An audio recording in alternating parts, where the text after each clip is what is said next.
Hello guys, and welcome back to the Crystal Palace YouTube channel, where today, like I've been doing over the last few weeks, I've been doing a few live streams. I'm going to do another one here today where I'm just going to be talking about the new stadium, because obviously, as you may already know, obviously the club submitted the planning application a few weeks ago, and obviously just beginning of last week it was released online, so obviously for the public to view. And of course, much like many fans, I've had my look through it, and what I'm going to do now is just have a live stream just to sort of go through some of the plans, some of the documents. And although I'm not a specialist, I'm not sure about everything, just, I'm still going to give you my opinion of what I can basically infer from these plans, and also answer any of your questions. So if you do have any questions about the planning application, what you think my views are about it, or anything about the documents, then of course do feel free to share them below, because much like every fan, I'm quite excited about this. And the fact that now, if you look on the Croydon website, there's quite a lot of support for it. There's about 500 comments and only about 11 or so which are against it, so there's quite a lot of positivity around it. And looking at the plans, it looks like an amazing stadium. Obviously, looking at the plans themselves, so many lounges, so many different areas and zones and bars. So actually, it's overall going to increase not only obviously that stand in particular, but it's going to increase the whole quality of the stadium as a whole. But do drop any comments below you may have of the stand, obviously what your views are of the development, and also any, like I've said, any questions you may have. So basically, in summary, all I'm going to do in this live stream is just go through a few of the documents, which are of course on the Croydon website, and then obviously go through some of the plans as well, so you can actually see floor by floor what the new stand is going to look like, what sort of things are included in it, and also, say for example, if you're going to have a season ticket in the main stand, where where you're going to be sitting, where your entrance is going to be, where the turnstiles are going to be, that sort of thing. Of course, I can go through and discuss that. So I've got my first comment saying yes. I suppose that's saying yes that you think it's a positive thing. I suppose that's what you're trying to aim at. But if you are watching, do put this on Twitter, just get it out there so we can get as many people as possible onto the live stream, so we can have a little bit of discussion, about the new stand. And much like my comment here, do comment below with your thoughts, of the overall plans themselves.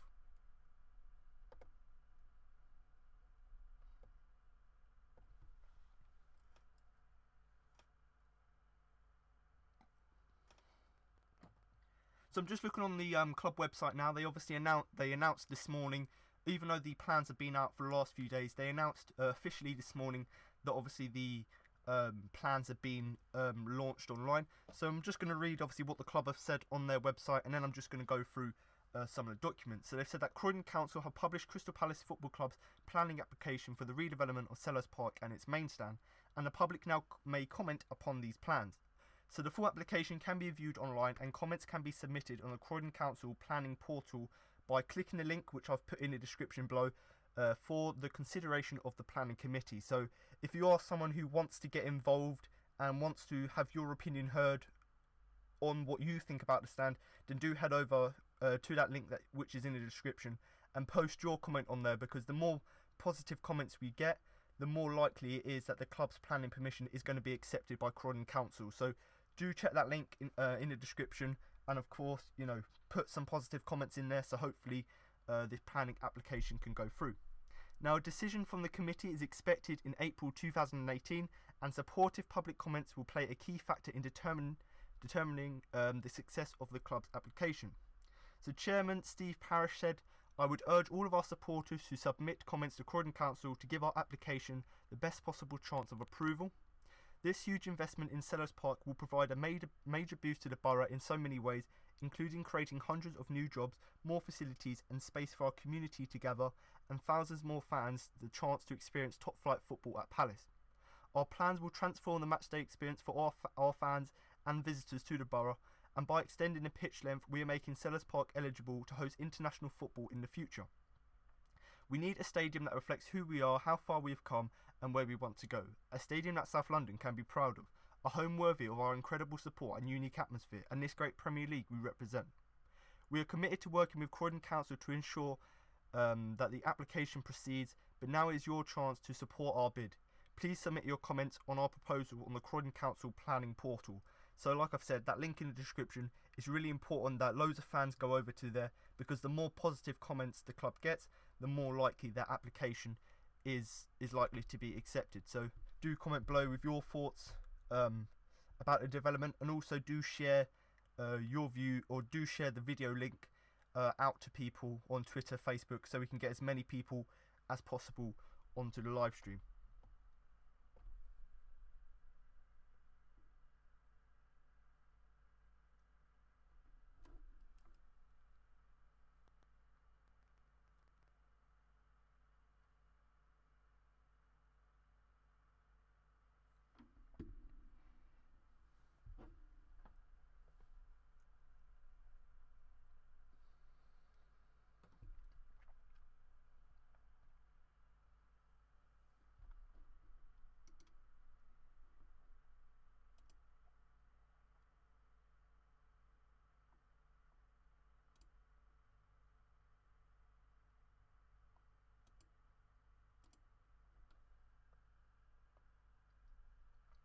So what I'm going to go through now is just, obviously, once again, this is on the same article on the club's website, and basically it's just listing some of the key features of the redevelopment, which basically just gives you an oversight of what the overall plans are. So, of course, it's going to increase the capacity of Selhurst Park from 26,000 to more than 34,000, and obviously it's overhauling a stadium which has been the club's home since 1924.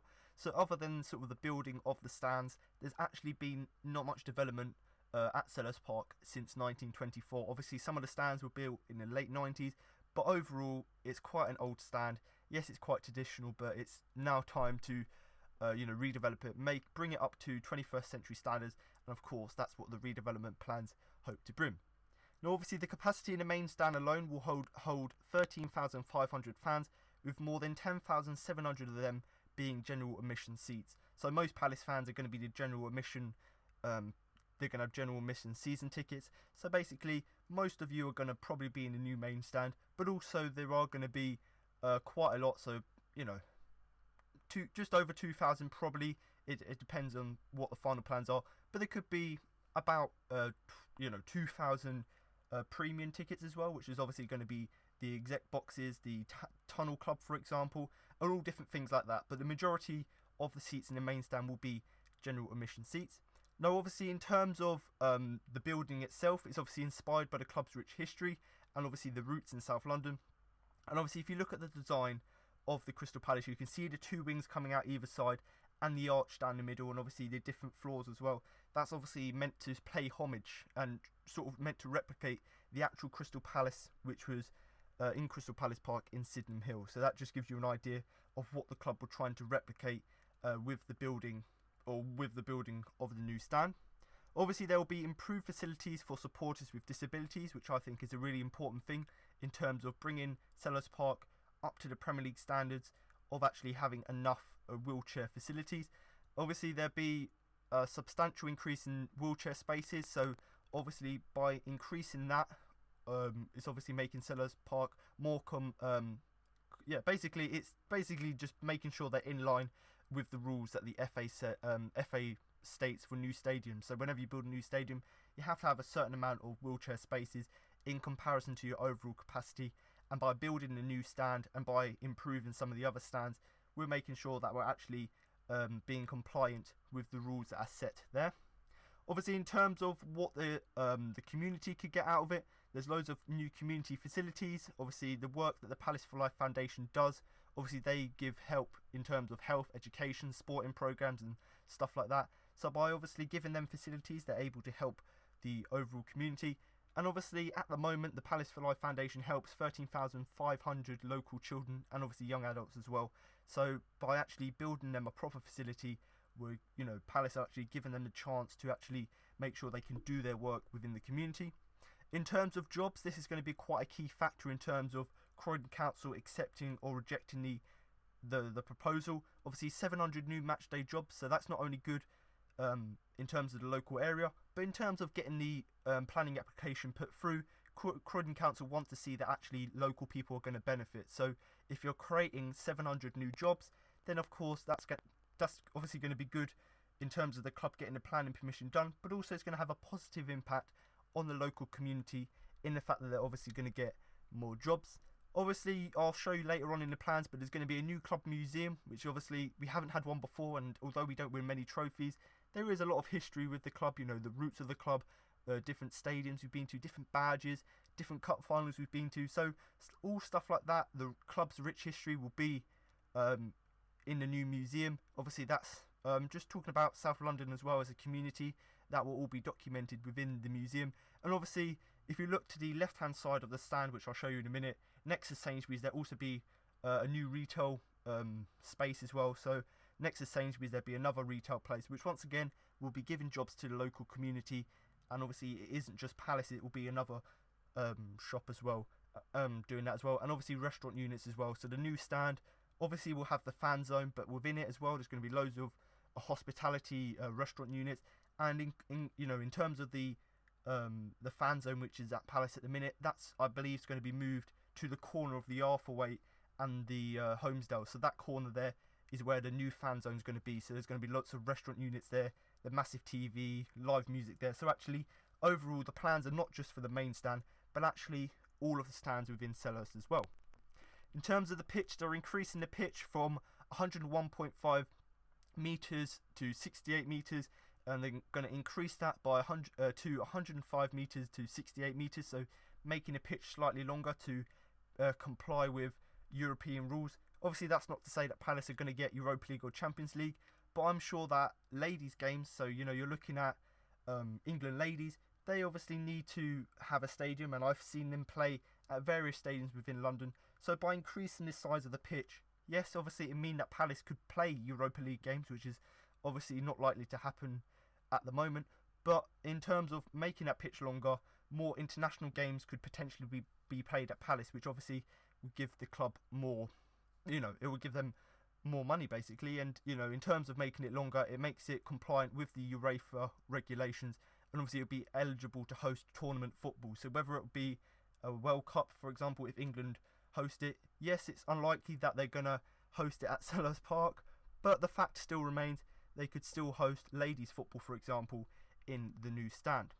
Obviously in terms of premium hospitality and entertainment, obviously more than 2,500 supporters will be benefiting from that, so they're going to be the more corporate fans that are going to be there. Obviously the main stand is not only increasing the overall capacity, but also increasing the corporate hospitality, which obviously gives the club more money.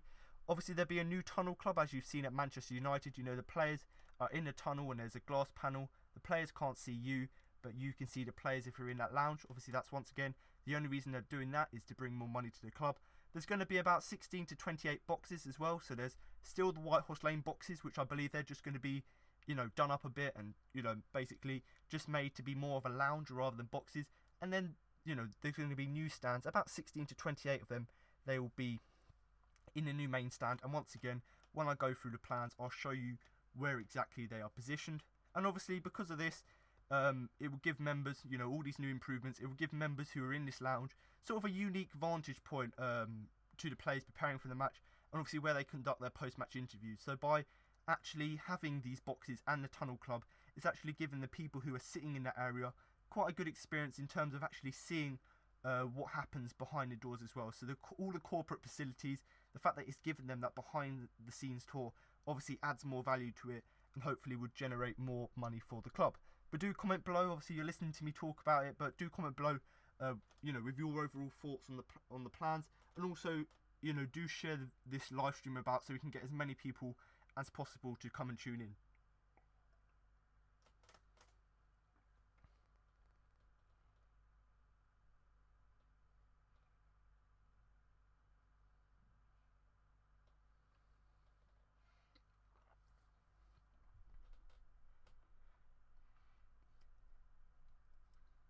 So one of the most important things for me personally as well about the new redevelopment is obviously with us building that new main stand, it's obviously going to mean that all the TV gantries and all of the TV and media stuff will be moved to the main stand, which obviously means that in the Arthurwaite stand they're going to be removing that TV gantry, which will allow the back seats to actually see the pitch and give them a bit more a better sightline, I suppose, onto the pitch. So that's a really important thing. It's not only about building that main stand, which will of course generate a lot of money, but also by doing that and moving the media stuff over there is going to ensure that actually the fans in the Arthurwaite get a much better sight onto the pitch. And also it just means that they haven't got that stuff blocking their view, so they can have a much better view of the pitch. And I'm sure the away end especially will quite enjoy that, because at the away end quite a lot of the time the seats at the back, you can't actually see the pitch at all.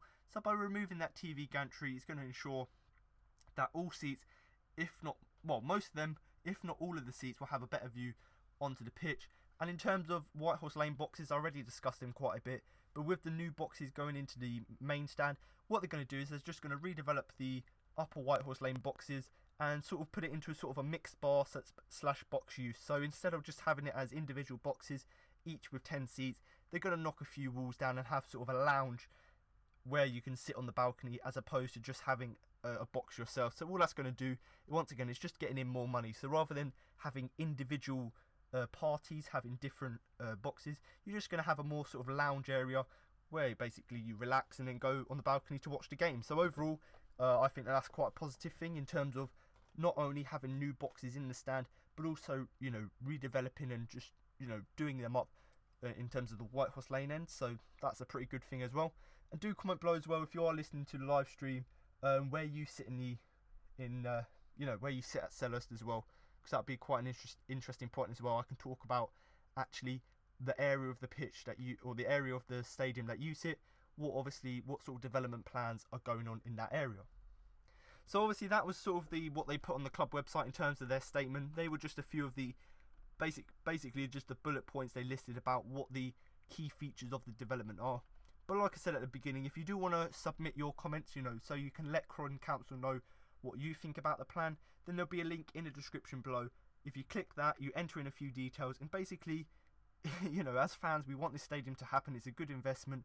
So hopefully, if we keep putting in loads of positive comments, Croydon Council are going to see that, and they're going to be more likely to accept our planning application if there's loads of support for it. So do, of course, click that link below, and obviously add your opinions there, because like I've said, I've signed up to it, and there's about 500 other people who've done so. The more people that are supporting it obviously means the more likely they are to accept the planning application. And obviously, if you do want to find out more about the club's plans, obviously, you know, rather than just listening to me ramble on, then of course do check their website, where there's obviously as well, there's a 360-degree view of the new stand from a few viewpoints within the stadium. So if you do want to find out more, then do head over to the club's website, but which I believe is stadium.cpc.co.uk. So do head over there, because obviously I'm talking about it, but if you do want to get a little bit more in-depth view, I suppose, on new redevelopment, watch the video, watch that, do go on that 360 tour, then of course do head over there, so obviously you can get basically just, you know, a better oversight, I suppose, on the whole redevelopment itself. But like I've said, 2 links in the description below, one of which is to the planning application itself, the other one to the comment section, and of course do head over to the club site, stadium.cpc.co.uk, obviously where you can get more views on the stadium itself.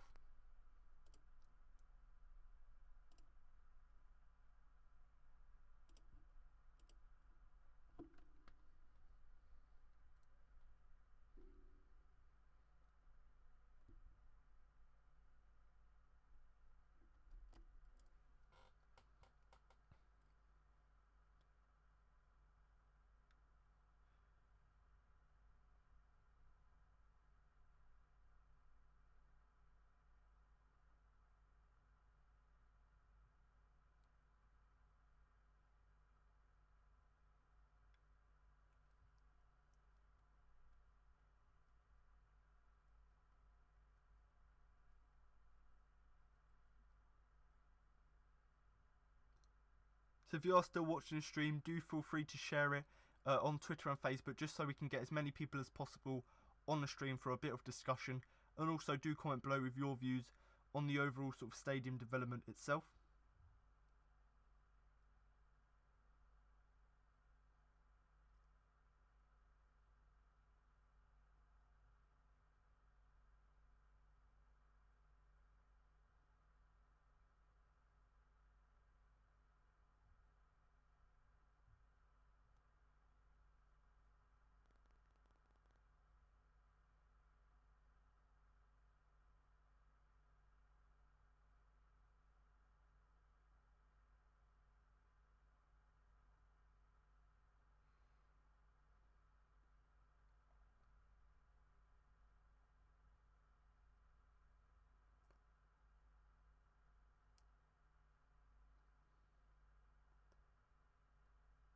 So whilst I'm just setting up the design and access statement, obviously, so I can go through that and obviously just give you or show you the planning application itself.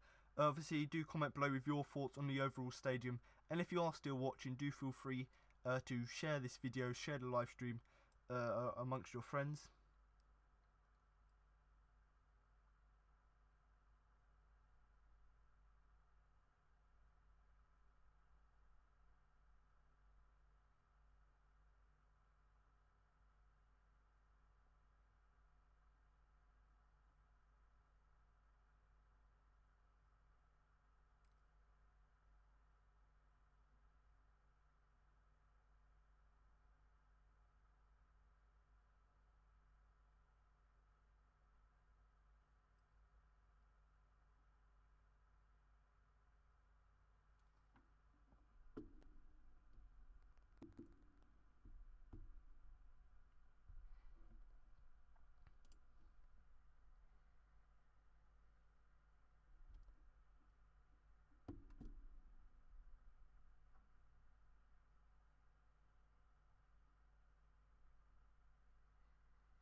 So what I'm going to do now, I'm just going to go through the design and access statement, which is a document, one of the many documents that is on the Croydon website. And basically this just gives you an oversight and overview of the development itself, and just gives you an idea of what sort of things have to be considered, and also what the overall design is. So this is the design statement, and if you do check the link which is in the description below, it's quite easy to access, and obviously you can read through it yourself. But I'm just going to go through it, just in a little bit more detail. And like I said at the beginning of the stream, I'm not necessarily a specialist when it comes to architecture, but what I do, I try and go through it as best as I can. So basically, it'll just give you an idea of the overall development itself. So obviously, as you can see there, KSS, the architects, obviously they're going to be building the main stand, and obviously as you can see here, the new updated picture, which basically gives you an idea of the size of it. The 2 balconies, or the 3 balconies they've got on either side and down the middle, and obviously the car parking area. So you've got Sainsbury's car park here, which is being made bigger. Obviously the balcony or the canopy here, obviously with Sainsbury's, that goes all the way around there, and obviously the car park itself, the split between the Palace Park or the Palace car park and obviously Sainsbury's car park itself. Obviously there's a few blank pages in here, obviously, as they normally do. And basically the contents, obviously not much to read here, but basically gives you an idea of what sort of things they have to consider. So in terms of presenting their plans to Croydon Council, they have to obviously introduce it, talk about the existing site, talk about what sort of access there is that's at the moment, obviously the design as well, so how they're going to take in consideration the local area, obviously the proposed design as well, so what they've gathered from all of this research, what they're actually going to develop, obviously other areas, inclusive areas around the stadium, obviously basically they have to talk about the local community, and also as well the viewers assessment as well. So just give you some views from different areas around Selhurst and South Nord, basically showing you what the stadium looks like from different areas. Obviously another blank page here. Obviously once again, area 1 introduction.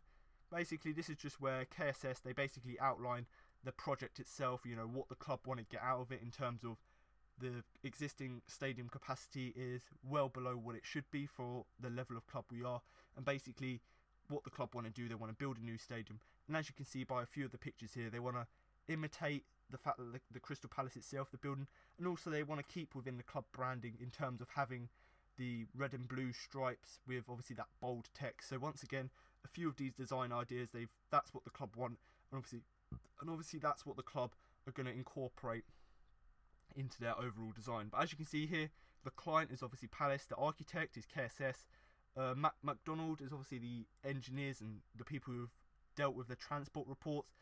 Core 5 is the consultants. Planning consultants here is Martin Robertson Planning Practice. So obviously I haven't really heard much about them, but they're obviously got something to do with it as well.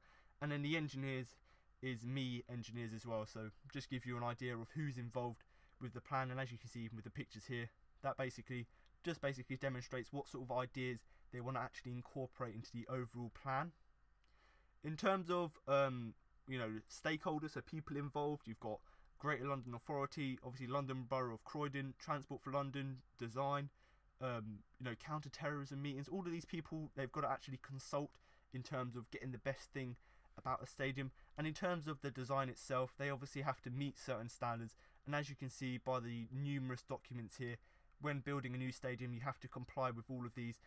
And obviously this report basically lines out, all of these things are met. So in terms of, for example, stadium roofs, they can't obstruct the view of the people watching, of the fans.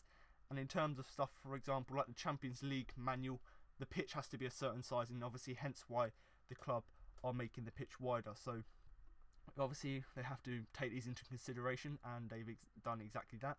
Another blank page here. So the existing site, we all know Selhurst Park already, but just the club have to outline this to Croydon Council. As you can see, the existing site, it's quite an old stadium, not really up to fit for purpose anymore. Obviously, in terms of other stadiums as well, the Arthur Waite's looking quite tired.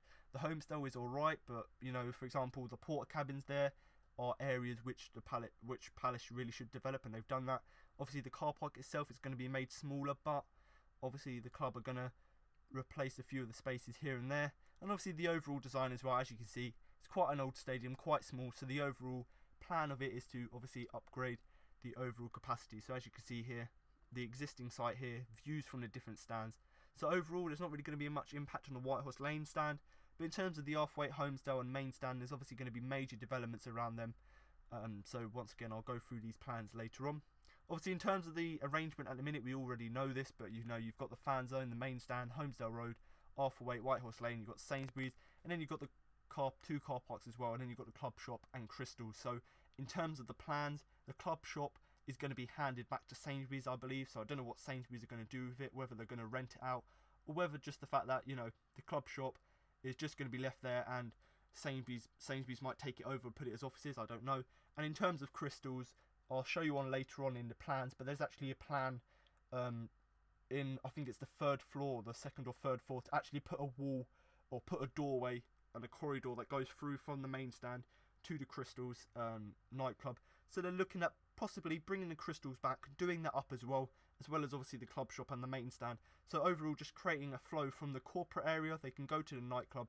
So overall, once again, just improving the overall experience at Selhurst. And as you can see here, in terms of talking about the stand, if you look at the plans on Croydon's website, they're talking about north in terms of between the White Horse Lane and Arthur stand. So I believe the White Horse Lane is called the North stand, and in terms of the east is Arthur Waite, south is the Homestell, and then the west is obviously the main stand as well. So if you look at the plans on Croydon's website, they're sort of the directions they're going to be using. In terms of the existing capacity, obviously we already know 26,000 the whole stadium, and as you can see there, the black lines is basically all of the different rows of seats, obviously giving you an idea of the current site and how many people there are. Like I've said already, if you include all of the upper boxes in terms of in the White Horse Lane end, you've got about 26,297 seats, and hopefully if the planning permission gets put through, the new stadium will probably be around 35,000. So overall, a good I suppose you could say a good increase in the overall capacity, but this basically just gives you an idea of what the new development is. Obviously this is the site as it currently is, and there's loads of areas. For example, this corner, the corner between the Arthwaite and the Homestell, the corner between the main stand and the Homestell as well. And of course, you've got the area here, the main stand and the White Horse Lane end, which they're not doing too much there, but they're adding disabled seats there. So as you can see here, there's a lot of room there that's going wasted at the minute, and obviously that's all part of the development plan itself. Obviously, in terms of comparing Selhurst Park to other stadiums in the Premier League, for example, in London alone, you've got the Emirates Stadium, which is nearly 60,000. White Horse Lane, which is obviously now closed, but that was 36,000. The new White Hart Lane is 61,000. West Ham's London Stadium 60,000, Stamford Bridge 41,000, and obviously their proposed one 60,000. So in terms of London clubs, Palace are quite far behind in terms of capacity. So by bringing it up to 34,000, it's bringing that standard up a bit more. And in terms of some of the Championship clubs and other clubs not actually in the Premier League, the likes of Sunderland, Aston Villa, Sheffield Wednesday, Leeds, they've all got bigger stands or bigger stadiums than Palace. So overall, we need to have this development to bring us up to standard, because there are clubs in lower leagues which have got better facilities and a higher capacity. So by doing this redevelopment, we're making sure that we're bringing it up to standard. Obviously, in terms of the brief, this is quite boring stuff, but basically it's what the club has said. The club want to increase the capacity, that's fine. Increase sort of the area and the quality of the players' areas. So in terms of the dressing rooms, they want to improve that. Same with the hospitality and premium seating. The club want to improve that. So that's all part of the plan itself. And obviously, you know, all of the seats need to be under roof cover. So a few of the seats in the main stand at the moment are not covered. I think the front 4 rows. So by doing this plan, we're obviously making sure that they're covered. And then other things as well. So obviously sort of retaining and enhancing the atmosphere. That's obviously all part of the plans. And obviously reflect the club as well, with that bold and sort of striking, let's suppose, architecture form. So that basically, this is what the club said to KSS, the architects, and obviously this is what they're going to try and do within the project. And like I've said, do check the link in the description below. It's a really great place. You can go on the Croydon website and view this for yourself. But basically, this page here is basically just summarising what the club want to do, because all they want to do, obviously, make the new stadium, which improves all of the facilities, but also we want to increase the capacity, which of course this plan will do. In terms of the spectator seating, obviously at the moment this is the site as it is. In terms of the main stand, you know, not very much leg room. The new stand will have so much leg room, which is, you know, that's what the rules have certain sizes you have to have, and the main stand will now meet them demands. In terms of the existing hospitality, it's quite small, quite crowded. Yes, it looks quite nice, but obviously by doing the redevelopment, we're going to be improving that. And in terms of the, you know, the overall look of the main stand from the Arthur Waite, by actually doing this redevelopment, it's going to look much nicer. You're not going to see much of the roof. It's not going to have the old floodlights. So overall, the plan for the redevelopment, the planning application, hopefully this new redevelopment will not only obviously increase and improve the facilities, but also it'll just make it look nicer. Because if you look here, you know, it doesn't really look that nice from the Arthur Waite stand. So by building that new stand, it's obviously going to improve the aesthetics, I suppose, of the stadium at the minute. And in terms of the aerial view, you see here there are 6 houses that are actually going to be demolished in terms of for the stand to be built. So yeah, I think that, you know, that's a good thing in terms of, it's not a good thing them losing their homes, but in order for us to actually increase the capacity, we have to demolish the homes. So obviously the club have said that they're going to make sure that they will pay all the costs to move their homes, which is fair enough. But I personally think there was no way we were going to build a new stand without that happening. And I think that the fact that it's only 6 houses, yes, it's not great, but it's better than losing, for example, let's say 10. So the club have tried to minimise the impact as much as possible. And personally for me, I think 6 houses, yes, it isn't ideal, but hopefully that's as little impact as possible. Obviously, some of the remaining houses will be there. And in terms of the road and the parking around that area, that will also be improved as well. In terms of restricted views, you know, if you're at Selhurst Park, you would know that the views are quite restricted in certain areas. So as you can see here, obviously you can view this all for yourself online, but the red areas are the severely restricted areas, viewing areas. So in terms of if you're sitting at these places, you can't see, for example, in the Arthur Waite, you can't see the other goal because of the pillars in the way. And the same could be said at the back of the Arthur, the back of the main stand. So all of the red areas are the areas where you can't actually see the goal. And obviously the blue area is where it's compromised. So within about 10 metres or so, you can't see everything. So basically this just gives you an idea of why the development has to happen, because at the moment there's quite a lot of restricted seating. And although obviously the main stand's being redeveloped completely, but although the Arthur Waite will still have the pillars, it will be decreased in terms of the amount of restricted view, purely because it will have the all the media stuff, and that will all be taken away. So hopefully that should improve the overall quality of viewing. In terms of, you know, at the moment, the viewing things, so like I said, a TV gantry, the red area at the back of the Arthur Waite basically just shows you all of their seats which have views which are affected by the TV gantry. The purple bit here, the little purple bit here, and a bit on each stand is where you can see the 15-metre ball line really well.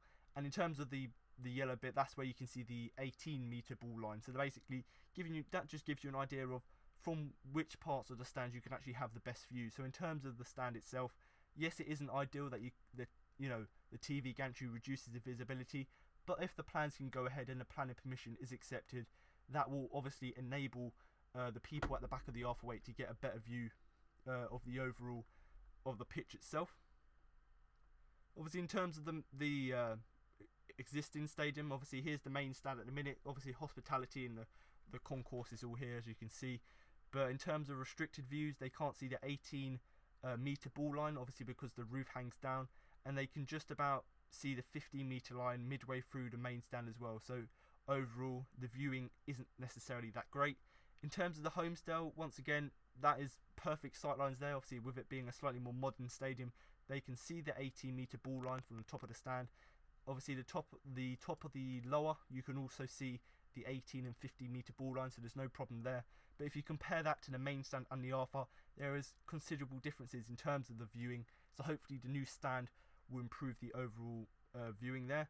And in terms of the Arthur weight here, we knew that this was quite bad. But as you can see here, they can't see the 18-metre ball line because of the TV gantry. They can't see the 15-metre ball line because of the gantry. So as you can see here, the back of the Arthur weight, they can just about see the pitch, the halfway line, but it's very restricted to view.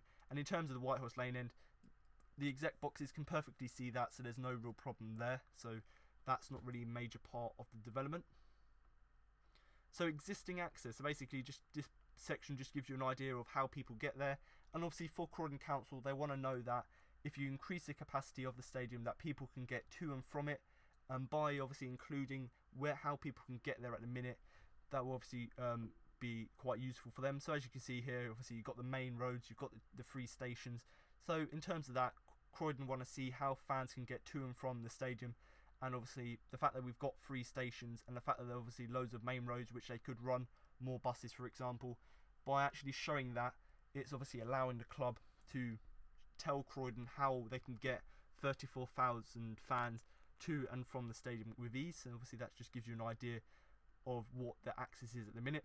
And in terms of, you know, the zone itself, the area of the stand or the area of the stadium, as you can see on the picture here, you know, you've got the red arrows which basically show where fans are going to come from, and obviously the yellow bits show bus routes, and the blue line, or the light blue line, show that where the roads are cut off, and obviously the darker blue lines also show where the much more restricted road closures are. So basically this just sort of gives you an idea of where the fans are coming from, and obviously Croydon want to see that actually where all of the fans are going to come from, so they can actually show that actually with the new development they can actually cope with this influx of new fans, because I'm sure, you know, you've gone from 26,000 to 34,000, so obviously that's quite a significant increase. So if you're not really going to increase the overall capacity, for example roads and roads and train services, you've got to show how the fans are going to get there, and basically this just basically shows how all the fans are going to get there, the different routes, and obviously shows you, you know, how the stewarding works with the blue lines. So overall, Croydon want to see how the club will cope, and overall I think this gives them a real good idea.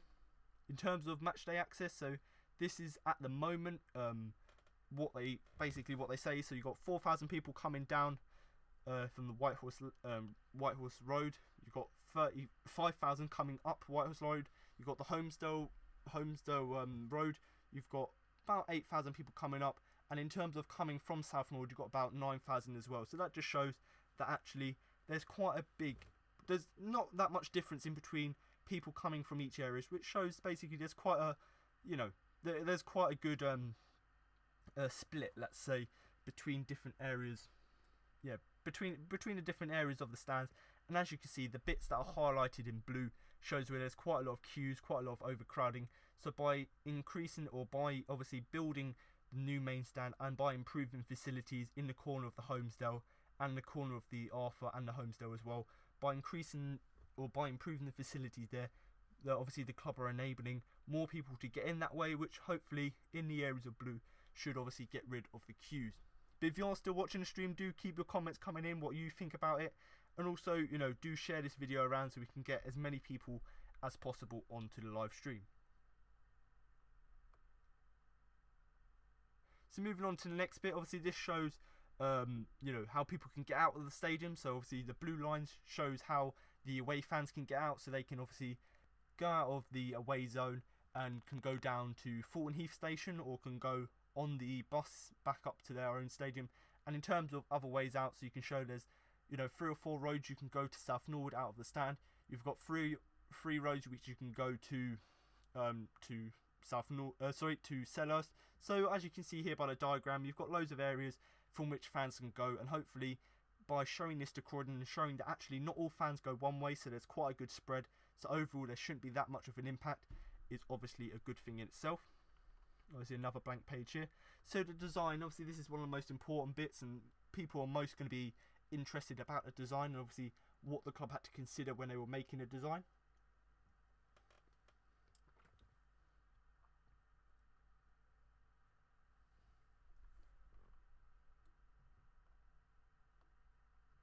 So in terms of the design itself, obviously the document starts off by talking about the height of the buildings around. So as you can see, blue ones are 2-story buildings. The two blues are 1 and 2-story buildings. The 3-story buildings are highlighted in yellow, and obviously 5+ stories are highlighted in red. So the only really tall building is the Homesdale, and obviously the main stand's going to be about the same height, which really shouldn't really have that much effect, because they're getting rid of some of the houses there, that shouldn't really restrict the sunlight so much, because the remaining houses, because the other houses are removed, that should move them slightly further away from the development, so there shouldn't really be that much impact there. But when they were obviously coming up with a plan, they had to take into consideration the height of houses around. So for example, behind the Arthur Waite stand, they can't really do much there, because obviously the Arthur Waite is quite low and the houses behind it are quite low as well. So because of that, they can't actually build it any higher, purely because it would block the sunlight. Whereas the main stand at the minute, if they build that to a 5-story stand, that won't really have that much impact, because they've obviously buying the houses and because of the car park. So really that's one of the considerations they had to talk about, and obviously the best solution is to increase the capacity of the main stand, purely because it will have as less impact on the buildings around. And in terms of Sainsbury's itself, obviously Crystal's nightclub goes about 3 stories high. The club shop is 1 story high. So actually I think that, you know, if they're going to redevelop the Crystals as well, it's probably going to remain the same. So there's not going to be too much too much effect, let's say, on the Sainsbury's end, but the main stand end, there's going to be quite a lot of impact here. So I've got a comment here from Expert Bliss. He says, when is it done? The planning permission, if it goes through in about July, I believe it is, June or July, they could start building as soon as the start of next season. They could, and it will take 3 years to complete. And he also goes on to say, love your channel, by the way. Thank you for the support, and like I said already, do share it around so we can get as many people on here as possible. But if you do want more details about when they expect it to be launched and when it should be open, then obviously do check the club website. But hopefully, if the planning permission goes through midway through this year, then towards the end of the year, the beginning of next season, they could actually start the development, which would be quite an exciting thing. And considering the club have taken into consideration this, and the fact that KSS have been very successful in terms of expanding Anfield, for example, for Liverpool, the fact that they've done that is, they've shown that they're quite successful in terms of working with Liverpool. So hopefully in another residential area, hopefully they can do well with their plans here as well. In terms of land use, this just gives you an idea of what the existing land is used for. So in terms of the light blue, that's residential. The dark blue is sort of shop use and businesses, and obviously the yellow is quite clearly palace, and obviously the red is retail. So basically this just gives you an idea of what sort of stuff there is around. And obviously one of the considerations they have to take into account is the fact that it's a residential area, so they can't necessarily go massive with the redevelopment, purely because there's loads of houses around. But I think they've come to a compromise, and they've designed something which will have as little impact on the residential as possible. And in terms of Sainsbury's, as you can see here, the red zone is their car park and their shop. Obviously with the redevelopment, it's going to take off some of their car park. So in the new plans, there's obviously going to be basically a similar size car park for Sainsbury's, which will take a bit out of the club's car park, which also, as you can see by one of the houses by the main stand, that's obviously going to be demolished, and that's going to allow Palace to obviously increase the capacity of their overall car park as well. So although they're losing about 100 seats, it's actually, or 100 car parking spaces, they're still replacing some of them, not necessarily getting it back to the 100 they've missed, but in certain stuff like cycle huts as well, so encouraging people not to drive but maybe try to cycle to the game as well. Obviously this image here just gives you an idea of the height of the different areas around Selhurst, and one of the problems with Selhurst Park is the fact that it's on a hill. As you can see, the top of the Homesdale is really high, 65.5, meters higher than the bottom. Oh, sorry, that's how high it is comparison to the bottom of the Homesdale, which is about 53 meters high. So that basically just shows that actually it's quite a difficult site to build on, purely because there's quite a lot of disparity in between the heights of the stand. Hence why, you know, the Homesdale has different access points, purely because there's different levels. And in terms of that redevelopment at the top of the Homesdale, that's going to be quite difficult in terms of that corner between the Arthurwaite and the Homesdale because of the different heights, but hopefully they've took that into consideration. And once again, talking about the main stand development, because that area is mainly flat, there's only about 0.5 meter difference. It's probably the easiest stand to build on and redevelop, purely because there isn't actually that problem with the hill, so it's quite easy to develop that area. But basically, this just gives you an idea of the land height, and you know, talking about there's a hill on Homesdale Road, but also there's a bit of a slope as well, you know, coming down Whitehorse Lane. So it's going to be quite a difficult site to build on, but hopefully the planners and stuff have got that all sorted. So in terms of the development opportunity, so what's going to happen? So obviously for example, the stuff in blue obviously is retail. So the shop's going to be returned to Sainsbury's. So the club shop's now going to be returned to Sainsbury's. Obviously, Palace are taking half of their car park, so they have to give something in return. So they're giving them slightly more car park and the old club shop back. Obviously, the Sainsbury's car park will stay the same. It's just that they'll lose some of it. Obviously, nothing really much happening to the Sainsbury's building. Obviously, Park Road with the Arthurwaite, nothing really much is happening there.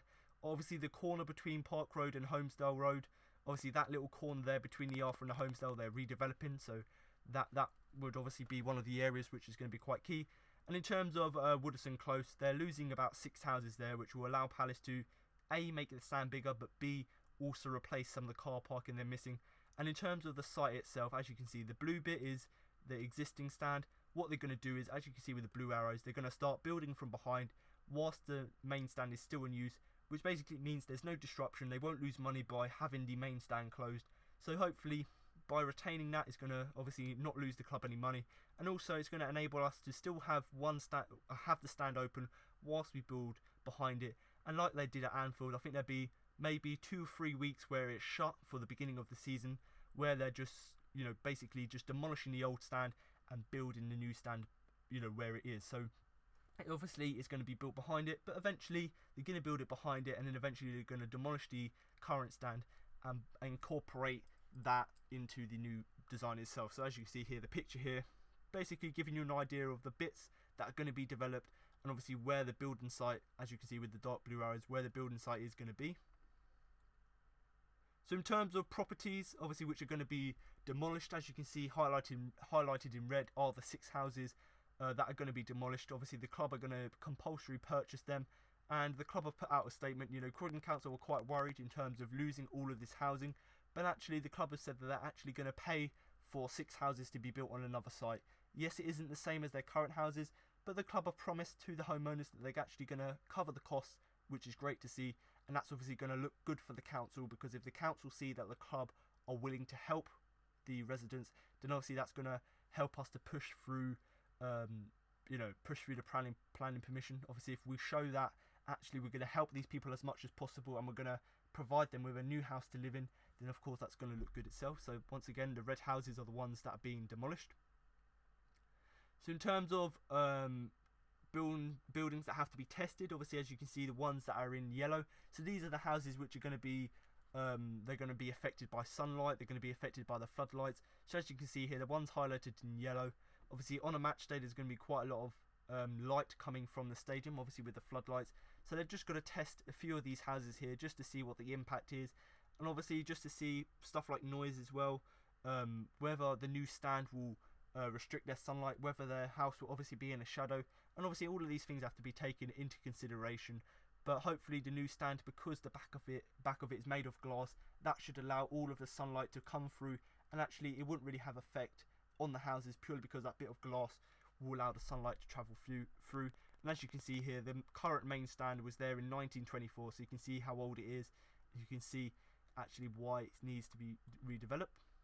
Obviously the proposed design, this is one of the more exciting parts of the project. Obviously we've just talked about the existing site and obviously what sort of things they have to take into consideration, but now obviously we're going to move on to the actual design itself. how they came to that design, and of course, what this sort of design will look like.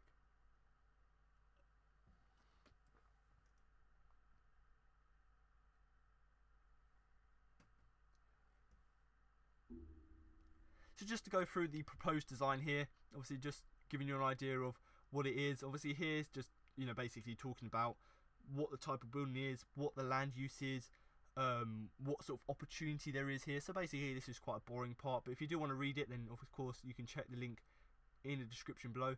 And here's a mood board that the club came up with, and basically it's just giving you an idea of what the club want to express in the new design. So one of the reoccurring things is obviously the red and blue stripes, so they want to incorporate that in the new stand.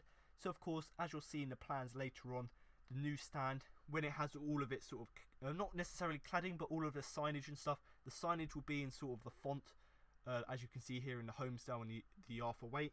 And obviously it's going to be bold as well, so it stands out, and of course it's going to incorporate the red and blue stripes. And as you can see here, the bold text obviously on the main stand. On the new main stand, it's not necessarily going to look exactly like that, but obviously South London and Proud is the slogan, and that's going to be incorporated in places around the new stadium. Obviously this is quite a boring part, I talked about the restricted sighting earlier on in the live stream, but basically this is how they work out the seating for the new stand. So as you can see here, the picture with the men here, little calculation as you can see there, and that's basically how they work out how far each seat should be away from each other, how much legroom as well. So that just makes sure that the fans have the best viewing experience as possible. In terms of the stand itself, so from every part of the stand, whether you're at the top of the new main stand, at the bottom, you can see the 18-metre ball line, you can see the 15 and 16-metre ball lines, and as you can see here, with the 3 new tiers, from each tier you get a clear sight on the 18-metre ball line, which is obviously good. It's good that they can see that. And obviously there is a maximum in terms of the height or the angle of a new stand. So 34 is sort of the angle which you have to have for a new main stand. That is the maximum, and obviously the club have incorporated that into their new design, because by having it as high as possible means it uses up as little space as possible, and by incorporating this calculation they're able to make sure they can get the best use out of the area they've got. And in terms of just the size of this colossal development, the red bits show the current stand, and obviously where the seats are there at the bottom, that's what the current stand looks like. If you look at the new one, it's about twice, maybe even 3 times bigger, which basically just shows how big this new development is. So in terms of just the overall use of the stadium, obviously as you can see here, the red bits are obviously what's existing, so that the floodlight there in the corner of the White Horse Lane end will be gone.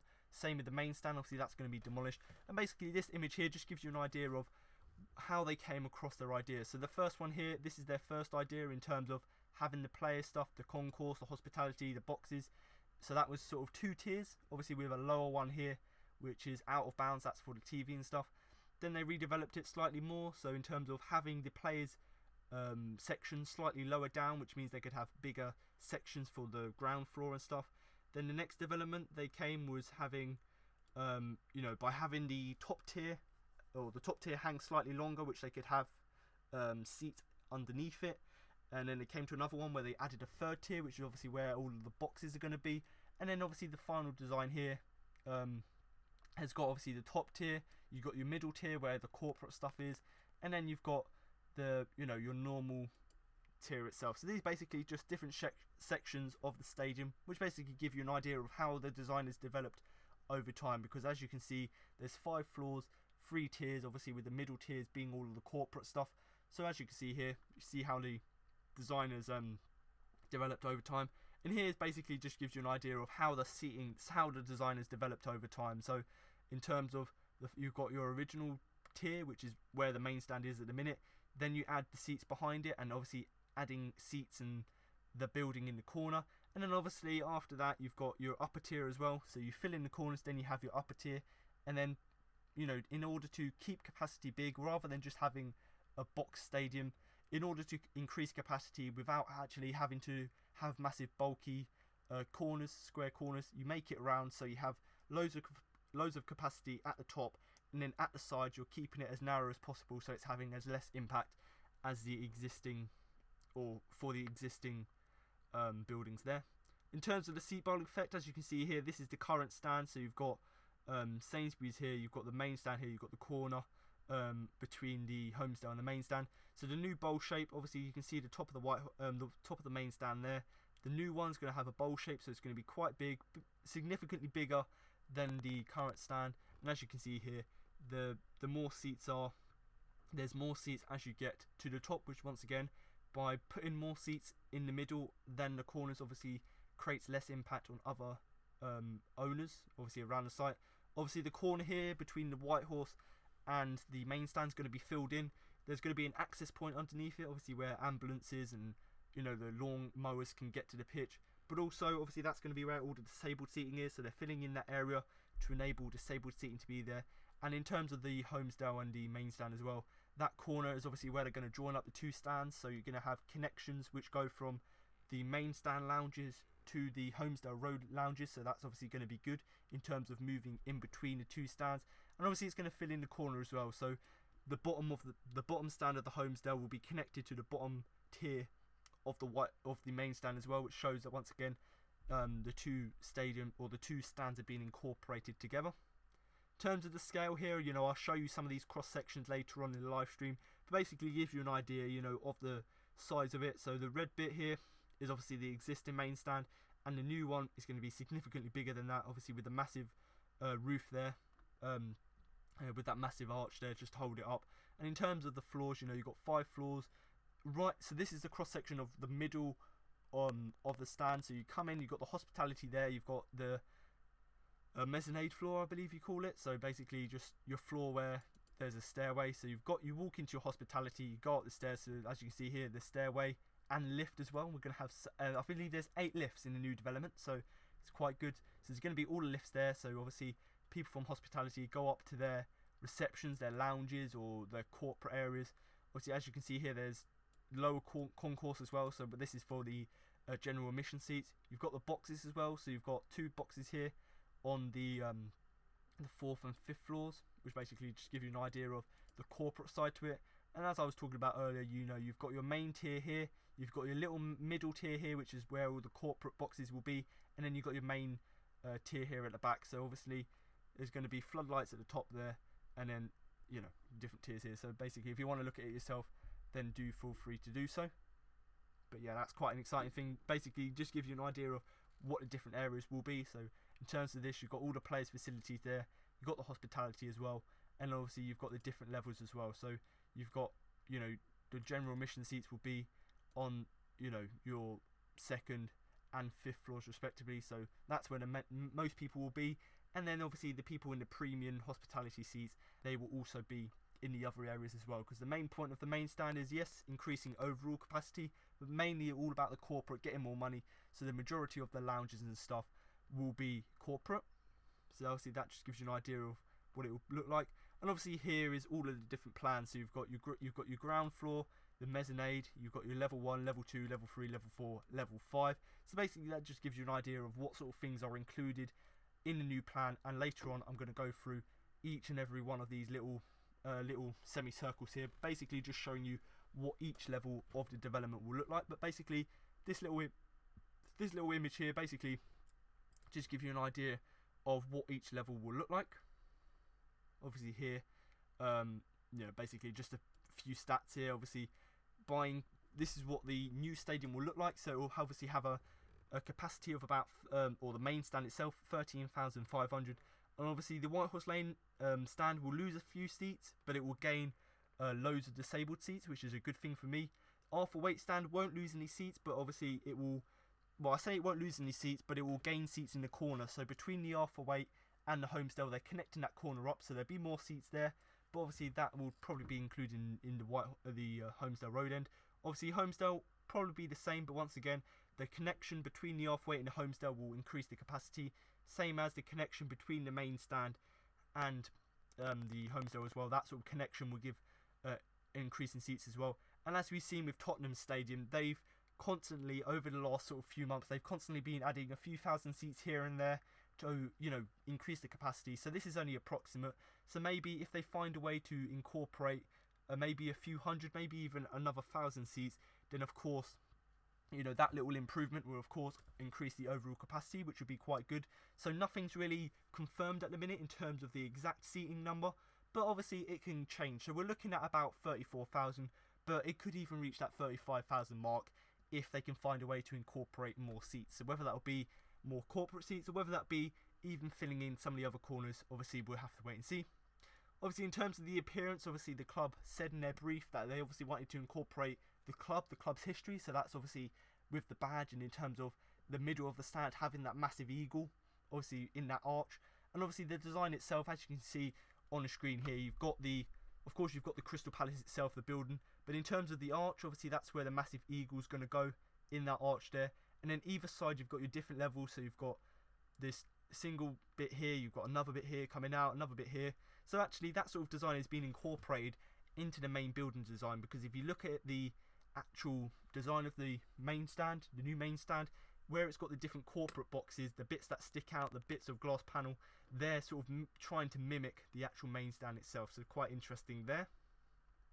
So in terms of the existing site and sort of different textures around the site, so you've got Sainsbury's here, which is brickwork, same as the Homesdale Road stand, which is brickwork. So the bottom of the new main stand will be brickwork, so it fits in, it doesn't look out of place. And obviously Whitehorse Lane Manor School, and that's a great example of how you can incorporate new architecture to old architecture. So by showing that as an example, it's showing that actually the redevelopment of the main stand can actually blend in the old and the new. And in terms of sort of the residential areas, they're all sort of brickwork with obviously different types of bricks. So the main stand itself will obviously incorporate different types of bricks, different types of textures, so obviously it doesn't really look that much out of place. In terms of what KSS and obviously their people would use in terms of materials, this just gives you an idea of sort of the curtain walling, metal panels, the textured brickwork, which I've already discussed, and obviously the roofing materials. So this sort of collage here basically gives you an idea of what sort of materials they'll be using for the main stand. Obviously sort of the stuff like bricks, for example, will make sure that the new design, the new stand actually blends in with Sainsbury's, the Homesdale, and also obviously surrounding houses.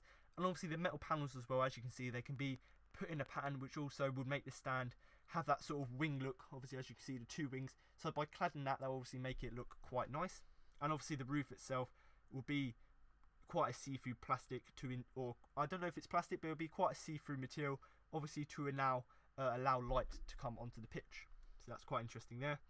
So the overall design, as I've talked about already, this is the CGI image, obviously the computer generated image.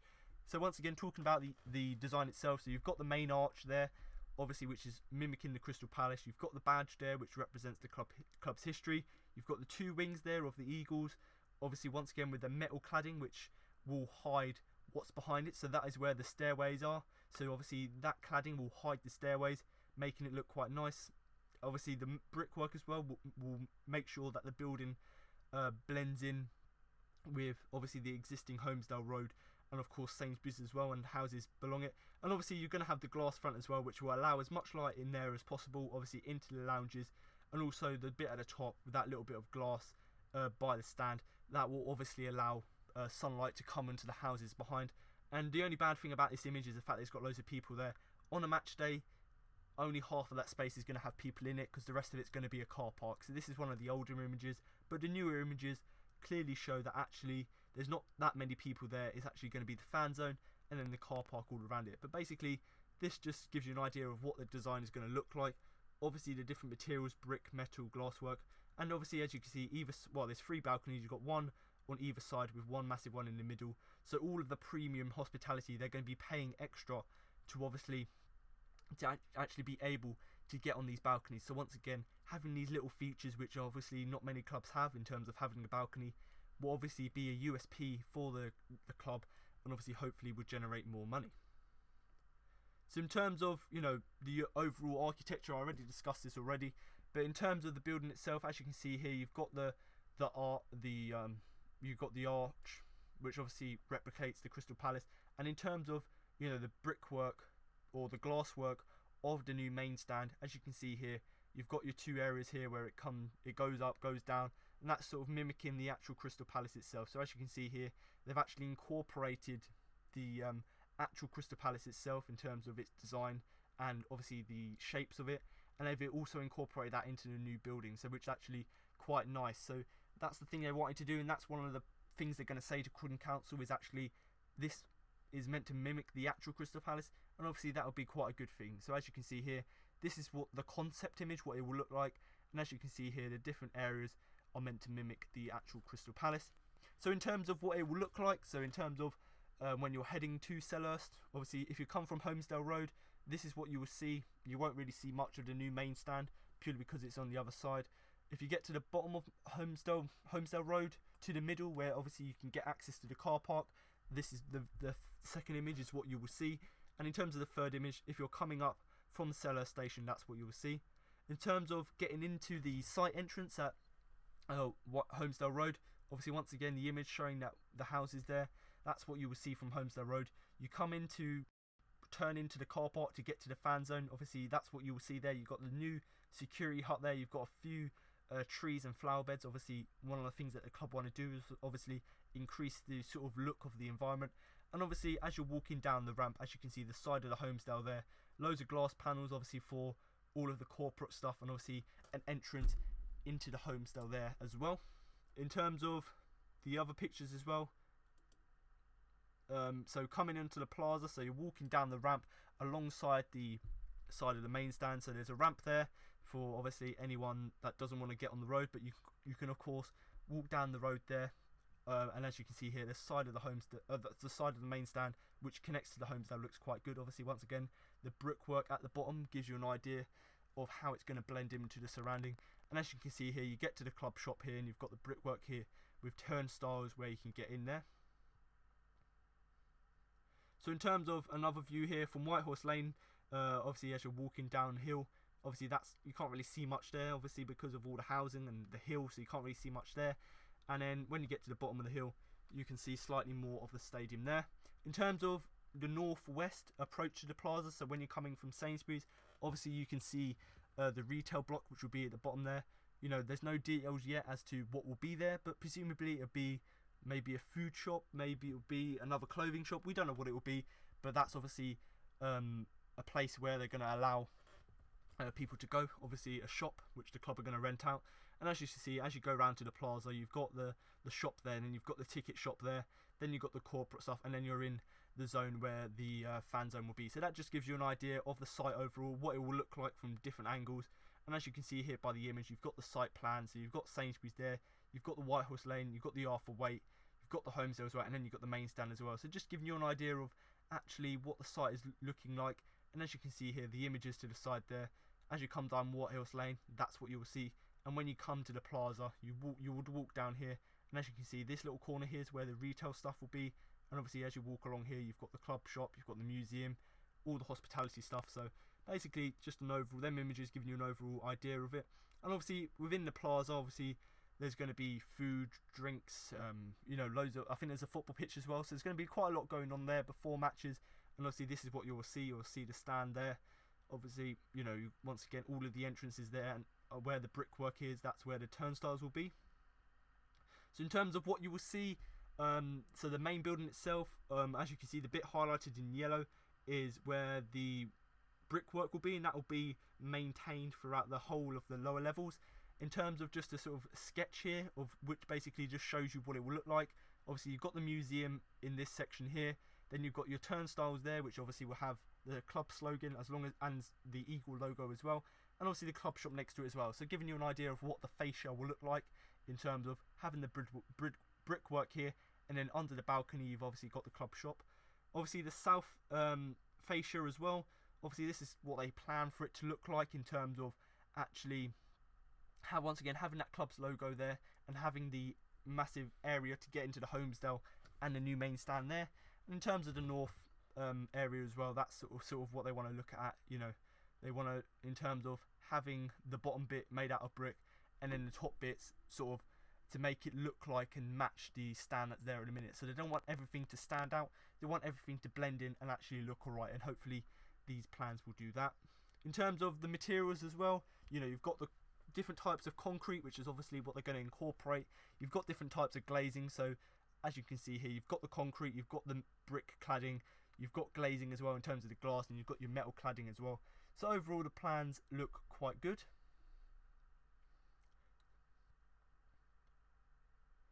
So in terms of just a detailed image here, just give you an idea. So the first image is obviously of the club shop and the museum. So once again, the bit where the South London and Proud slogan is, that's where the turnstiles will be, and that's obviously hidden by that metal wing. And in terms of the museum, you've got that on one side under the balcony with massive glass panel there, and obviously the club shop is next to it. And in terms of the corner between the Homesdale and the new main stand, that's going to have a new gate there, which obviously is going to allow fans to get in and get out as well. And also they're just going to improve some of the entrances as well. So you're going to have entrances there to the media stuff, and also entrances to obviously the main stand, and obviously the main stand, and obviously the stand itself, you know, the current stand, the Homesdale there as well.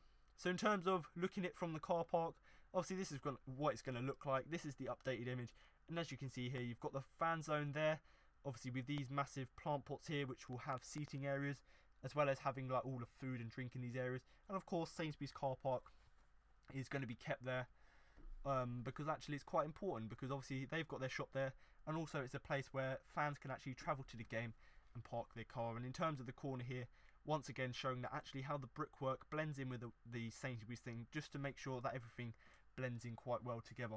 But if you are watching the stream, do keep your comments coming in with your views of the main stand, and also do share the live stream out on Facebook so we can get as many people watching as possible.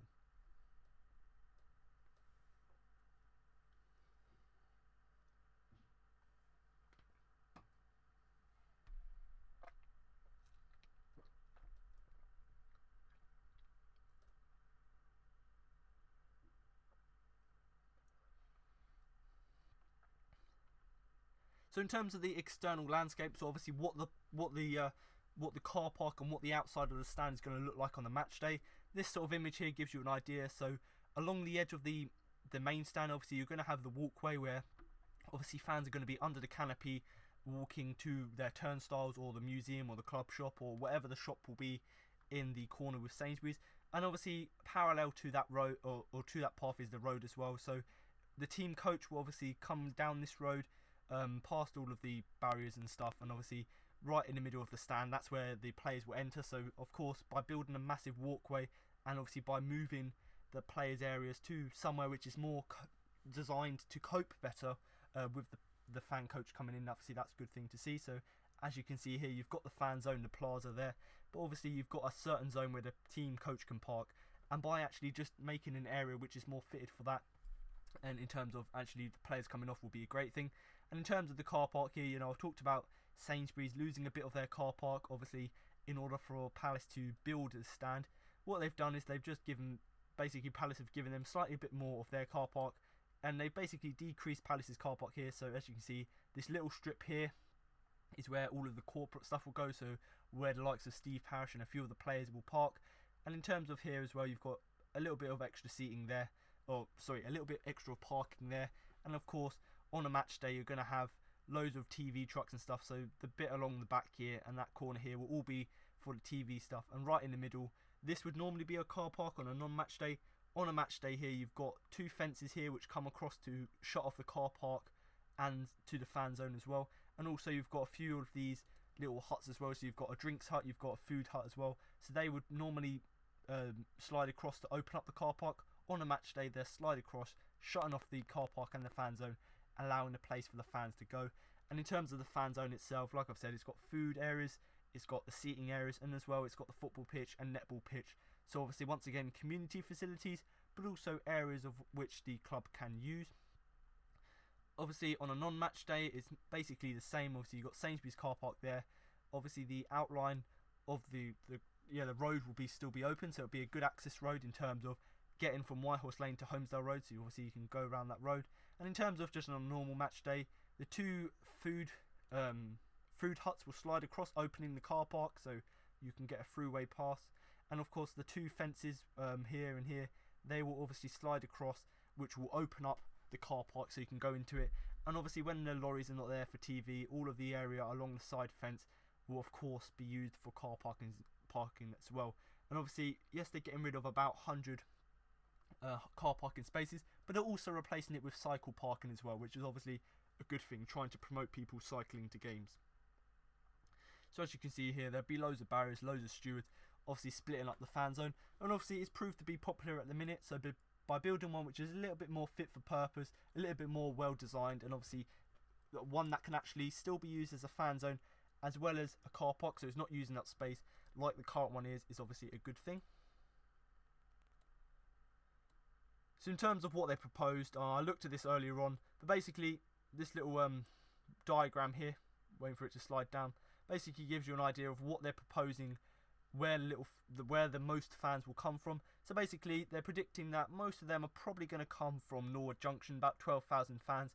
Obviously 11,000 are going to come up from Selhurst, about 6,000 from Thornton Heath, and obviously from Upper Norwood area about 5,000. So not, that just shows actually at the moment there's not necessarily that much increase in what there is at the minute, and actually they're showing that actually it's quite good that even with the increased capacity there's still enough room for fans to get to the game. So really this is just showing you that actually most of the fans who already use the stations would obviously come via that way, but also showing that actually an increase in it will still be able to cope. So in terms of, most people use Selhurst, then it's Norwood Junction, then it's Thornton Heath, then it's East Croydon. So just give you an idea of what sort of stations are used. And overall, like I've said already, Croydon Council need to know how fans are going to get to and from the stadium, because obviously they don't want to have that much impact. And as you can see here, this diagram basically shows actually there's not going to be that much difference because the spread of supporters is quite even. So that's a good thing as well.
So as you can see by the picture here, basically this is just a diagram just showing you, once again, I showed you the one before which shows that where the majority of fans will go to, and in terms of when they're in the stadium, when they're in the area, how they're actually going to get to the areas they need to. So obviously as you can see the diagram here, the top one is obviously the ground floor, showing that actually the hospitality, about 2,600 people will enter through that, and obviously that is the main, that is down the middle, so most of them are going to come through the middle.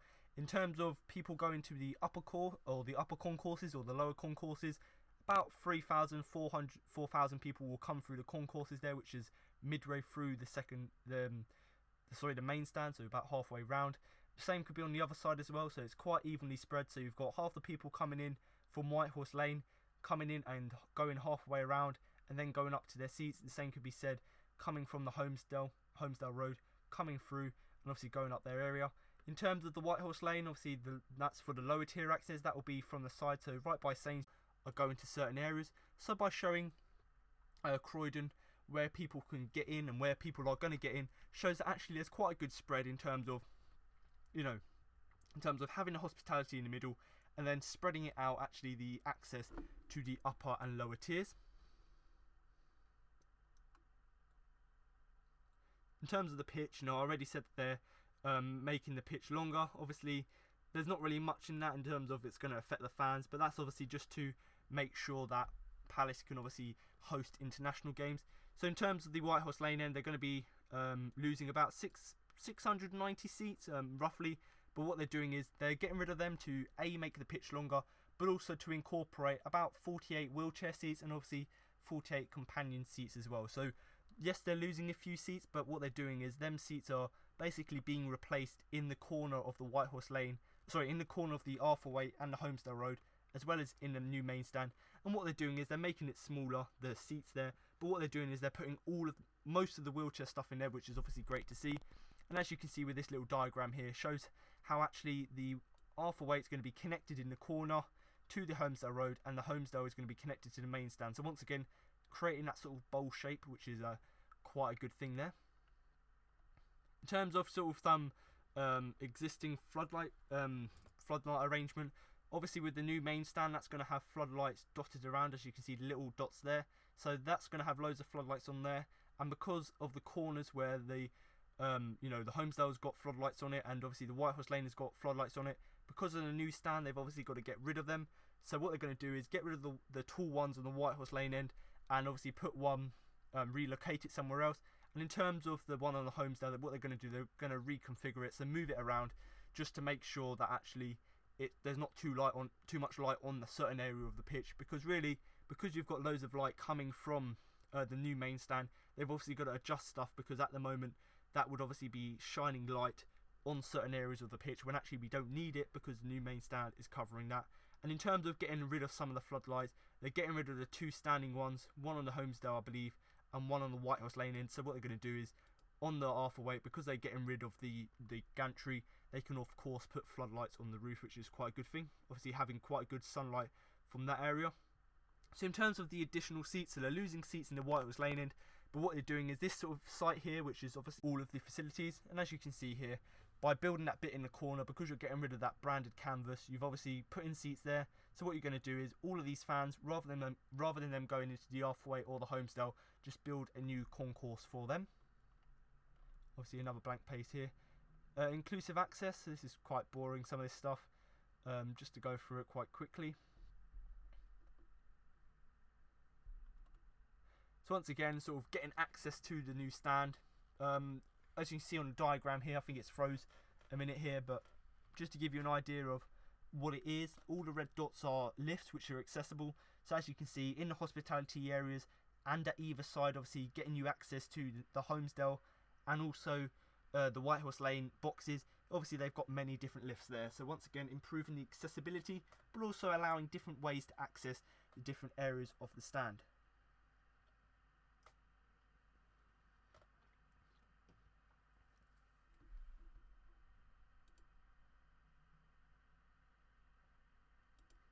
So as you can see here, you've got all the different lifts here. So you've got the lower ones here, which obviously, these are the blue dots, or the blue dots are the different access levels. So as you can see, you've got the lower level, the lower concourse, and the upper concourse. So obviously, as you can see, the blue area is how they get there.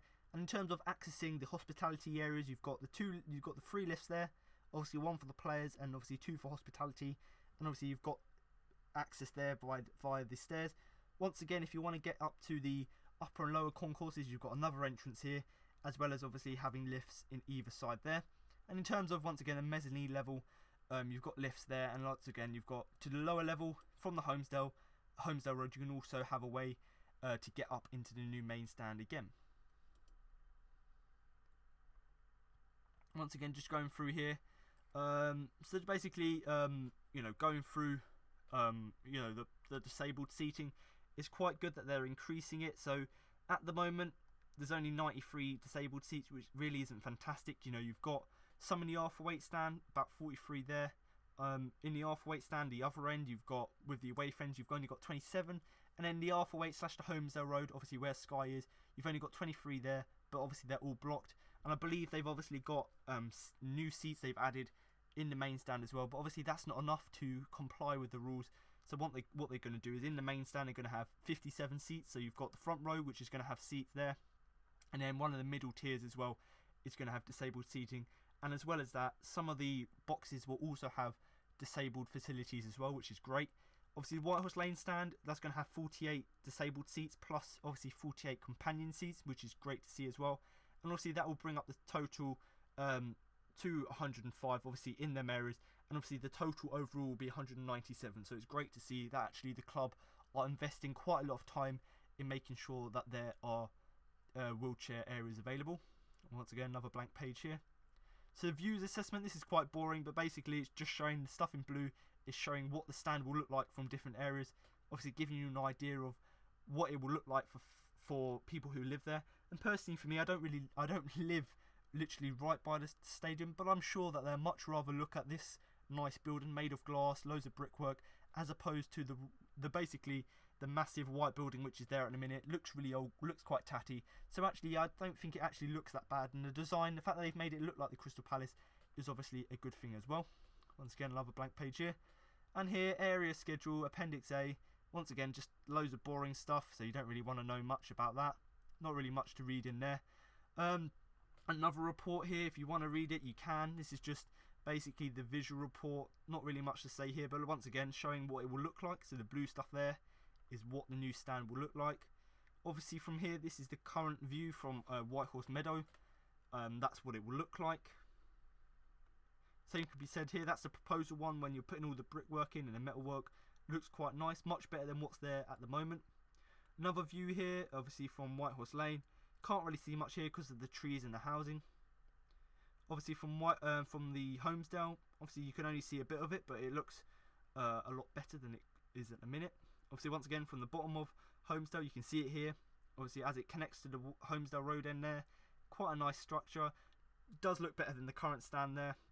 And obviously with the brickwork and metalwork, it will blend quite nicely and actually looks quite nice.